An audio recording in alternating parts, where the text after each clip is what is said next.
Abonnez-vous sur notre chaîne YouTube Kadhafi Moumoudi pour ne rien manquer. La plateforme Ensemble pour le changement de Moïse Katumbi Tchapoué reste toujours membre de l'Union sacrée. Déclaration faite après une rencontre organisée par le caucus des élus de Kinshasa. On écoute leur porte-parole. L'action politique des députés progressistes membres d'Ensemble pour le changement. Nous, députés nationaux progressistes membres d'Ensemble pour le changement présents à Kinshasa, après avoir passé en revue la situation politique de l'heure, considérant que l'adhésion à l'Union sacrée de la nation s'est faite librement et individuellement, de même que la décision d'accompagner le chef de l'État, déclarons ce qui suit. 1. Renouvelons notre confiance au président de la République ainsi qu'aux différentes institutions du pays et réaffirmons notre appartenance à l'Union sacrée de la nation sous le leadership de son Excellence, M. Félix Antoine Tshisekedi Tshilombo, président de la République et chef de l'État. 2. Fustigeons l'attitude pour le moins ambiguë, voire contradictoire de quelques responsables d'Ensemble pour le changement, qui est différent d'Ensemble pour la République, parti nouvellement créé, quant à l'appartenance de cette plateforme à l'Union sacrée de la nation, car l'opinion constate que, tout en participant au gouvernement de la République, certains de ses leaders s'illustrent par des propos et des attitudes qui ne laissent aucun doute sur leur volonté réelle de torpiller l'action du chef de l'État et de déstabiliser les institutions de la République. 3. Exigeons que tous les membres d'Ensemble pour le changement qui occupent des fonctions dans les institutions clarifient leur position, car l'heure n'est plus à l'hypocrisie et tirent toutes les conséquences de leur refus de partager le bilan de gestion des affaires de l'État tel que distillé dans l'opinion. 4. Demandons à être dorénavant considérés comme une entité à part entière dans les pourparlers en cours et à venir, fort de notre poids politique constitué de plus de 40 députés nationaux sur les 70 que compte Ensemble pour le changement. Fait à Kinshasa le 31 janvier 2022. Les députés nationaux présents à Kinshasa. Ambassadeur italien en mission au Nord Kivu, la justice poursuit les investigations pour faire éclater la vérité. Entre-temps, Rome envisage déjà le remplacement de feu Luca Attanasio.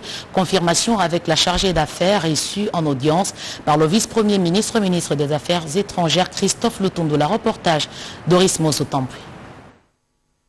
Bientôt, un nouvel ambassadeur de Rome à Kinshasa en remplacement de Luca Attanasio, assassiné en février de l'année dernière.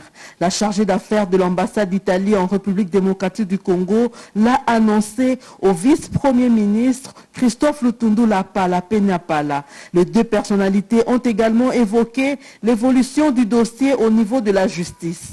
Le ministre regarde le agrément, a promis d'accélérer ces dossiers et regarde le dossier de l'ambassadeur Attanasio et il a dit a confirmé les arrêts et a promis la collaboration, la pleine collaboration. C'est la première visite officielle de la sous-secrétaire d'État américain en charge des questions de l'Afrique centrale à Kinshasa. Madame Amy Onman a été reçue par Christophe Lutundu, chef de la diplomatie congolaise, vice-premier ministre, ministre des Affaires étrangères et de la coopération internationale. Elle a dit être à Kinshasa pour la matérialisation de contacts entre le président Joe Biden et Félix Antoine Tshisekedi Tshilombo. On avait parlé des possibilités pour les firmes américaines d'investir ici le secteur minier et le secteur numérique. Et nous avons parlé aussi de l'importance d'avoir des élections à temps et transparentes. Et nous avons parlé surtout d'agrandir et approfondir notre partenariat qui avait commencé. La sous-secrétaire d'État américain a également donné les assurances au vice-premier ministre, ministre des Affaires étrangères et de la coopération internationale, quant à l'accompagnement des USA au nouveau mandat du président Félix Tshisekedi Tshilombo à la CEEAC. Fin de cavale pour Salim Mohamed. Il est tombé dans le filet des forces de sécurité. Il est l'un des cerveaux du mouvement ADEF. Ce sujet kényan, vous allez le voir, il est spécialiste en égorgement de ses proies. Joseph Oscar Mbalkaïj. Nani alikuambia umkate kichwa? C'est un des grands cerveaux du mouvement terroriste ADF qui est tombé dans les filets des services de sécurité. Ce sujet kenyan, répondant au nom de Salim Muhammad Rachid, a été interpellé par les services de sécurité alors qu'il était à la recherche de la nourriture. Il est venu installer le terrorisme en égorgeant ses victimes, le tout précédé par une prière.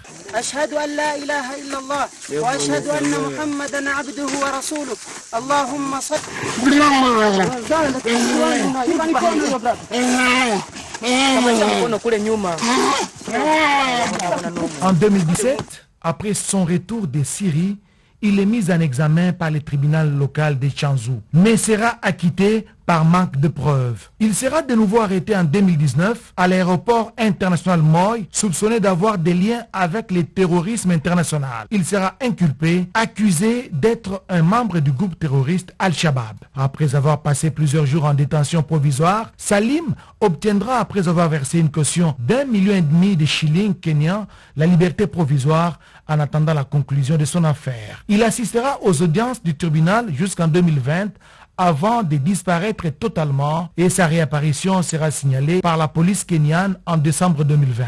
Sa présence sera par la suite signalée au Mozambique, puis dans la partie est de la RDC où il a visiblement rejoint les rangs des ADF, surtout à travers ses vidéos de propagande. Visiblement, les rebelles ougandais EDF sont à bout de souffle grâce à la mutualisation des forces entre les FARDC, l'armée loyaliste de la RDC, ainsi que celle de l'Ouganda, qui continuent à les traquer jusque dans leur dernier retranchement. Gestion durable de ressources halieutiques et aquatiques par la RDC et l'Ouganda. Les délégations des deux pays se sont parlé à Kampala. Plusieurs accords ont été convenus, détail Edichala Katala. Signé en 2019 entre la République démocratique du Congo et l'Ouganda, tel a été l'objectif principal de cette première réunion du Conseil des ministres des deux pays pour une gestion durable des ressources halieutiques et de l'aquaculture des lacs Édouard et Albert ainsi que de leurs bassins respectifs. Dans un climat bon enfant, la délégation congolaise, conduite par le ministre de la Pêche et Élevage, Adrien Bokele-Djema, accompagné du vice-ministre des Affaires étrangères, Sami Adoubango, a après échange conclu en 2 jours un accord avec la délégation ougandaise, conduite par l'honorable John Muyimba, sur 2 matières importantes, notamment la création de l'organisation de pêche et de l'aquaculture des lacs Albert, dont le siège sera à Entebbe en Ouganda, ainsi que son opérationnalisation qui interviendra 3 mois après la signature du rapport conjoint par le premier conseil des ministres. Un motif de satisfaction pour le ministre congolais de Pêche et Élevage. Notre satisfaction est grande de constater que nous pouvons aujourd'hui aller loin. Notre satisfaction est grande de constater que nos 2 chefs d'État qui nous ont déjà montré le chemin de la coopération gagnant-gagnant. Cette réunion bilatérale représente la volonté de chacune des parties de soutenir tous les efforts en vue d'une gestion durable des ressources halieutiques et de trouver une solution permanente aux problèmes récurrents de la pêche. La RDC peut désormais lever les fonds sur le marché international. Le pays a obtenu la cotation B- stable.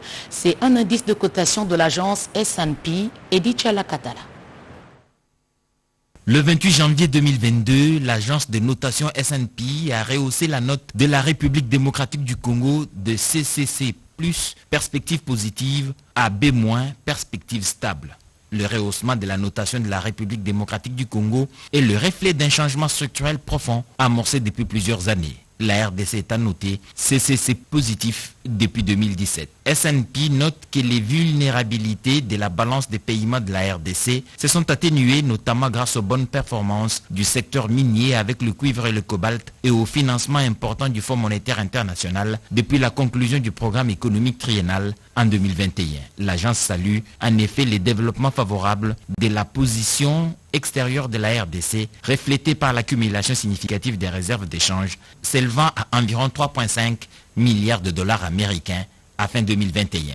Cette décision est aussi le reflet de la détermination du gouvernement de poursuivre la mise en œuvre d'un plan de réforme ambitieux, notamment sur le volet budgétaire, qui s'inscrit dans le cadre du programme au titre de la facilité élargie de crédit du FMI. Suite au rehaussement de sa note, la RDC rejoint ainsi le groupe des pays notés B- par l'agence, comprenant notamment le Nigeria et le Cameroun. Pour le ministre des Finances, Nicolas Kazadi, qui a salué cette performance, au nom du gouvernement Samalou Koundé, il y a lieu de rappeler la volonté politique du chef de l'État Félix Antoine Tshisekedi, qui exhorte constamment le gouvernement de Warriors à travailler davantage en vue d'atteindre les objectifs du développement. Des athlètes venus de Maniema, abandonnés à Kinshasa, ils sont venus participer pourtant à une compétition nationale. Ces écoliers ont bénéficié de la générosité d'un membre du gouvernement, Sandra Nyangitabou. Le juste prix de produits de première nécessité, Jean-Marie Kalumba Youma, ministre de l'économie nationale, en a fait son cheval de bataille dès son avènement au ministère de l'économie nationale. Et cela lui a valu la considération de plus d'un Congolais à Kinshasa, comme dans l'arrière-pays. Le patron de l'économie nationale a reçu cette délégation des élèves du complexe scolaire Matoumaïni de Kindu et leurs responsables n'ont pas tari d'éloges à ce digne fils du Maniema, lui aussi ancien élève de cette école. Il était pour nous important de venir d'abord présenter nos civilités à notre fils qui fait la fierté de cette province dans ce gouvernement. Son Excellence a voulu juste savoir si ces enfants se sont bien produits, parce qu'il était déjà informé que nous sommes venus jouer au tournoi panafricain interscolaire, et il était pour lui aussi important de voir ses fils. Or, il nous a félicité pour les performances que nous avons pu réaliser, malgré les difficultés qu'on a rencontrées pour atteindre la ville-province de Kinshasa. Présent à Kinshasa pour participer au tournoi panafricain de football interscolaire organisé par la FECOFA, logé à Ndjili, ces élèves étaient abandonnés à leur triste sort. En véritable père de famille, le ministre de l'économie nationale, Jean-Marie Kalumba Youma, a pu disponibiliser une petite enveloppe de sa propre poche pour permettre à ses équipes de regagner Kindu. Les investissements des systèmes des Nations Unies en RDC, une évaluation a été faite pour 4 ans. Question de se faire une idée sur la hauteur des réalisations. Les travaux réalisés ont été présentés aujourd'hui, compte rendu Rodépanda. Consolidation de la paix, respect des droits de l'homme, protection des civils, cohésion sociale et démocratie, premier axe. Croissance économique inclusive, protection et gestion durable des ressources naturelles, deuxième axe. Et l'accès aux services sociaux de base et assistance humanitaire, troisième axe. Ces 3 axes ciblés par les systèmes des Nations Unies dans le plan du cadre de coopération pour le développement durable signé avec le gouvernement congolais en 2019 pour une périodicité d'exécution de 2020 à 2024. 5 milliards de dollars américains étaient les prévisions d'investissement pour différents projets à réaliser en RDC par 23 entités du système des Nations Unies, précédés des travaux de pré-revue du 25 et 26 janvier dernier. C'est 31 janvier 2022, le système des Nations Unies et les institutions étatiques de la RDC par les biais du ministère des Affaires étrangères. Le plan et le secrétariat général à la coopération, les experts se sont retrouvés à l'hôtel Memling pour la revue annuelle 2021, faire les points de résultats escomptés avant de passer à la validation. Plus de 2 milliards de dollars américains investis pour l'appui aux différents projets de besoins politiques, socio-économiques et humanitaires, a précisé le chef du bureau de coordination du système des Nations Unies RDC, Aboubakari Diao. Aujourd'hui, nous arrivons à une phase un peu de validation où nous avons le niveau ministériel, nous avons les chefs d'agence qui vont écouter ce que les techniciens ont préparé et valider ou pas ces différentes recommandations. Cet exercice, c'est un exercice annuel qu'on fait dans le cadre du suivi. Malgré l'insécurité dans l'est du pays, les progrès collectifs sont palpables, avec la détermination de faire encore mieux.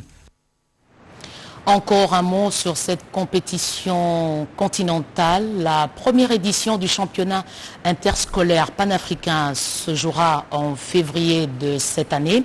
Et la RDC allie notamment 2 équipes venues de Bukavu. Ces jeunes vainqueurs du championnat national interscolaire ont été encouragés par Aimé Boji. Il est ministre d'État au budget. Reportage de Ricky Zouziloya. Le ministre d'État en charge du budget, Aimé Boji Sangara, déterminé à accompagner les jeunes de Bukavu qualifiés pour le championnat interscolaire panafricain. Cette volonté a été exprimée au cours de son adresse devant les différentes délégations des écoles secondaires venues participer au championnat national interscolaire, championnat remporté par le complexe scolaire Horizon de Bukavu chez les messieurs et l'Institut Uwezo de Goma chez les dames. Vous savez tous très bien, et son Excellence, Monsieur le Président de la République, Félix Antoine Tshisekedi Tshilombo, chef de l'État, est un grand amoureux du football. Ici devant nous se trouve l'avenir du football congolais. C'est vous l'avenir du football. Et nous devons très bien préparer cette jeunesse pour qu'elle puisse un jour assumer les responsabilités que nous assumons aujourd'hui. Aimé Boji Sangara a encouragé en sa qualité de notable du Grand Kivu et mécène de la jeunesse et des sports et a félicité les écoles qui viennent de remporter la coupe. Victoire qui consacre leur qualification pour la première édition du championnat interscolaire panafricain qui se jouera au cours du mois de février 2022 à Kinshasa. Et pour rendre le séjour des différentes délégations agréables, le ministre d'État, ministre du Budget, a remis des vivres constitués du riz et des poulets et une enveloppe à chaque délégation. L'OCC a besoin de se reformer. Cette entreprise de l'État veut faire peau neuve. D'ailleurs, il y a une feuille de route qui vient d'être rédigée à l'issue d'un séminaire atelier organisé à Safari Beach. Les détails sur ce document avec Jacques Mich. Safari Beach, dans la commune de Lancélé, sous l'impulsion du directeur général par intérim Gabi Loubiba Mampouya, l'élite intellectuelle de l'Office congolais des contrôles a mis 6 jours d'intenses travaux sur la réforme organisationnelle et structurelle de l'OCC. La feuille de route issue de cet atelier comprend plusieurs axes, notamment le système de bonne gouvernance et des surveillances stratégiques, le développement de compétences, le renforcement de capacités financières, l'accréditation et la certification. Des jalons d'une gouvernance innovante ont été posés et à travers les tableaux de recommandations ci-dessus, dont la mise en œuvre permettra certainement de corriger les gaps entre l'image voulue et l'image déposée. La cérémonie de clôture a été présidée par le directeur de cabinet du ministre du Commerce extérieur, M. Jean Zosa Olipessou. Cette nouvelle donne constitue une valeur ajoutée dans la stratégie de performance du reste, en droite ligne avec le programme de gouvernement de la République, inscrit dans la vision du chef de l'État, son Excellence M. Félix Antoine Tshisekedi Tshilombo, vision relayée par le ministre du Commerce extérieur et portée sectoriellement à ce jour par les conseils d'administration et la direction générale de l'Office congolais de contrôle. Ainsi, au nom de son Excellence, Monsieur le ministre du Commerce extérieur, je déclare clos les travaux de l'atelier de réforme organisationnelle et structurelle de l'Office congolais de contrôle. Tous les participants à ces assises sont répartis avec des recommandations bien plus claires sur la mise en œuvre du projet de réforme. Était présent à la clôture le président du conseil d'administration de l'OCC, Lambert Osango, le directeur général adjoint par intérim, Romain Lobo Ntekeshawa Chibwabwa, ainsi que quelques invités de marque. Je l'ai dit en ouverture de cette session d'information, le nombre de patients atteints de la maladie de sommeil est passé de 6 000 à moins de 400 cas. La période en étude va de 2012 à 2021. Des chiffres qui traduisent bien cette réduction ont été présentés aujourd'hui à l'occasion de la célébration de la Journée internationale de la maladie de sommeil. Constance Mandanga, reportage. Célébrer chaque 30 janvier de l'année la journée nationale de lutte contre la trypanosomiase humaine africaine a été l'occasion pour les acteurs dans la lutte de faire l'état des lieux de la maladie. Des progrès ont été réalisés dans le traitement de la maladie du sommeil.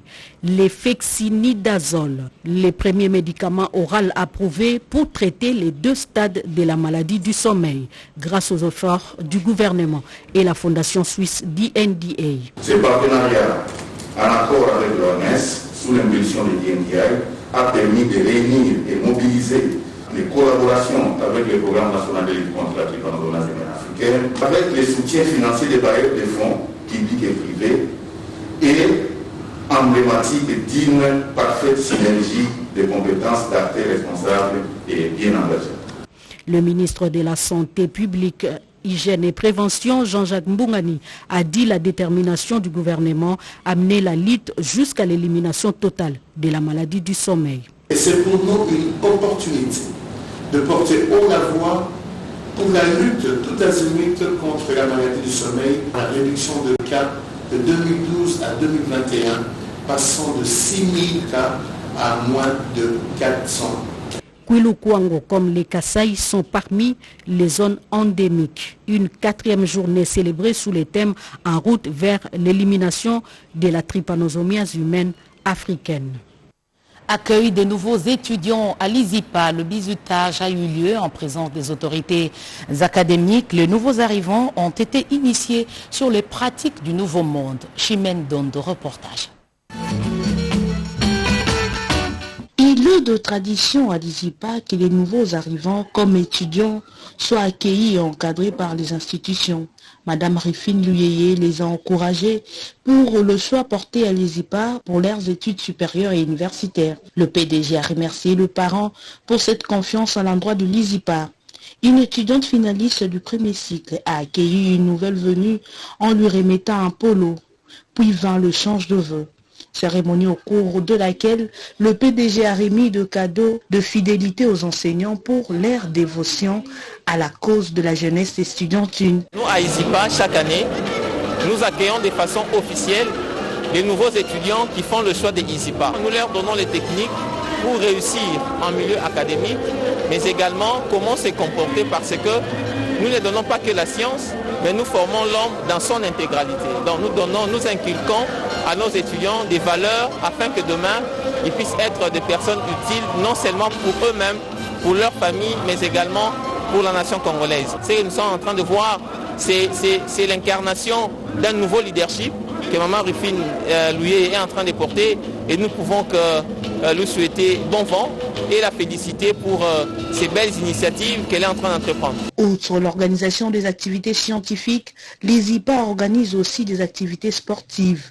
La cérémonie s'est déroulée sur le site de Mouchi, a été agrémentée par l'orchestre Makwandungu de l'ISIPA. Abonnez-vous sur notre chaîne YouTube Kadhafi Moumoudi pour ne rien manquer.